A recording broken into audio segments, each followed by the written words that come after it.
Hello guys, it's me again. Sorry for 2 days hindi ako nakapag-upload ng video kasi busy-busy po ang inyong lola. Ayan na. Ang reaksyonan ko po ngayon ay ang tungkol kay about Dara. Ayan, napanood ko yung kay Kalinga Prab na nagdala ng double deck galing kay Sis Pia. Anyway, bago po ang lahat ay shout out to Kuya Bal Santos Matubang, ang ama ng Kalingat. Pakisuportahan po natin Ate Edna Vlogs, Kalinga Prab, Ruel of Malalag, Kalingap Edo, at syempre si Mighty Amy, at syempre ang katim ko na si Team Organic. At syempre sa aking Team Tanod na laging nandyan nariyan lang lagi sa inyo at nakasubaybay. Yan po. Yan pong Team Tanod ko talagang sarili po namin yung team. Okay? Ako po yung founder niyan. Kaya lahat po kami nagkakaisa, lahat po doon. Wala po kaming mga sponsor. Ano lang po kami, kwentuhan, ganon. Suportahan, yan po ang aming Team Tanod. Kaya anytime na gusto nyo ang Team Tanod, yan lang po, nakasuporta sa inyo. Anyway, eto na nga po. Nakita ko yung 40 yata yun. 40 live about Dara ni Kalinga Prab.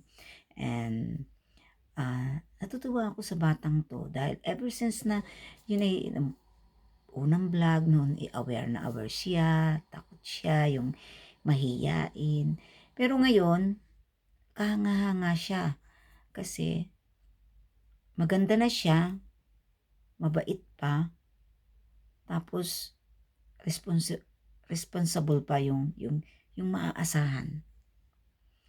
Kita na lang ninyo yung nakakaawa man na yung tatay nila ay umalis uli. Akala ko noon masaya na ako kasi dumating. Pero ngayon, umalis na uli, sila na naman dalawa. Gaano ka, yun, parang nakikita ko yung responsibilidad niya bilang isang nanay, tatay at ate kay Bea. But, here we go, kaya sana Dara, kailangan meaning na magpakatatag, harapin ang lahat na nariyan, at manatiling nakayapak sa lupa. Yeah? Kahit na medyo mayroong mga alam mo yung mga basya hindi maiiwasan, yung mga sasabi sa'yo, palagay ko naman, as long na ginagawa mo ang tama. Kaya kailangan natin laging nakaapak sa lupa. Kung maraming nag-i-sponsor, maraming tumutulong, anong tawag dito, mag-ipon. Tama yung sinabi mo na nilalagay mo sa bangko mo, yung iba allowance nyo. So, well, dadalwa naman kayo. Minsan, kailangan talagang gawin mo yun dahil hindi habang panahon ay may tutulong sa bagay. Ikaw ay, hanggat ikay makatapos, nariyan si Kalingap Prab dahil scholar ka ng Kalingap. But anyway, yun ang aking pinakaano sa'yo, yung sana patuloy mo yung pagiging mabait mo, pakumbaba, yung masayahin, yung ipakita mo na kaya mo. Alam mo yun, para at least, alam mo, naawa ko kay Bea kasi siyempre, bata pa rin yan. Wala na kayong inay, tapos may yung tatay ninyo umuwi at umalis uli. Sana naman pag bumalik dyan, makakita na ng trabaho sa dait. Saan man kayo na andun, hindi ko masyadong yung ang Bicol. But anyway, yan lang po ang masasabi ko tungkol kay Dara, dahil mabait talaga. Kita ninyo, luluto, Matapos at siyempre malapit na rin yung birthday mo. 16 ka pa lang. Can you imagine? 16 ka pa lang sa darating mong birthday. Pero mauuna pa naman si Carla at yun ang talagang tututukan namin, Jomcar. At love na love namin. At lahat po ng angels, talagang love na love namin yan. At wala naman kami masasabi at talagang puro kabutihan.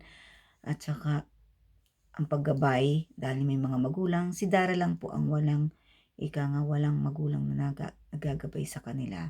Wala sa tabi. Mayroon pa man pong tatay pero wala sa tabi niya.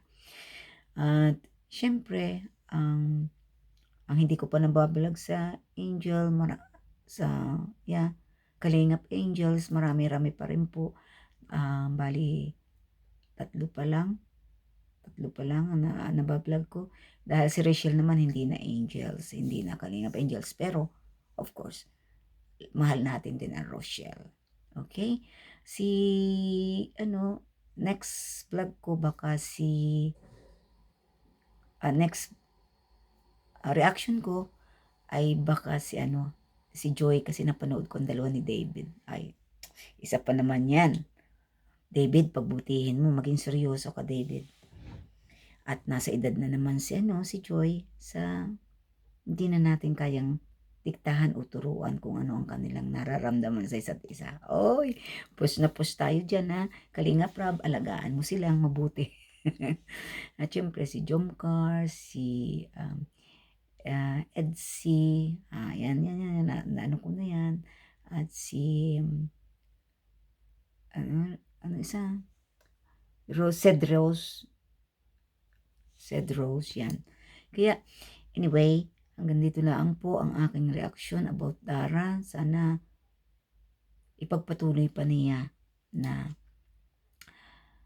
maging matatag at enjoy lang. Habang bata pa, enjoy lang. Pero kung ano yung nakikita mong positibo sa buhay, yun ang iyong hawakan at Panginoon. At saka huwag mawawalang kumapit sa Panginoon. Kailangan without God, we have nothing. Yan talaga laang po ang inaano ko. Kasi kailangan tayo nakakapit sa Panginoon. Lahat ng problema natin, kung may problema lang tayo, hindi nyo masabi sa tao, iiyak na lang yan. Iiyak ninyo. Kasi ang pag-iyak, hindi naman po ibig sabihin pag-iyak yun na ikay madidepress, ikay ganyan. Hindi. Wala ka lang pong masabihan, kaya nagdadasal ka, umiiyak ka. Para maalwan ang pakiramdam mo. Pero believe me or not, nariyan po si Papa Jesus. Kaya guys, wala naman akong ibang masasabi na mga negative at the moment. Ang hangarin po natin sa Team Kalingap ay magkaisa, magkaroon ng tamang pamamalakad at iisa po ang ating hikain o ating hangarin, kundi mapaunlad ang Kalingap at patuloy ang paglingap natin sa mga mahirap. Sana po yung mga tao na nandyan lang, kung kailangan lang po yung mga support, kaya supportahan po natin. At ganun din po si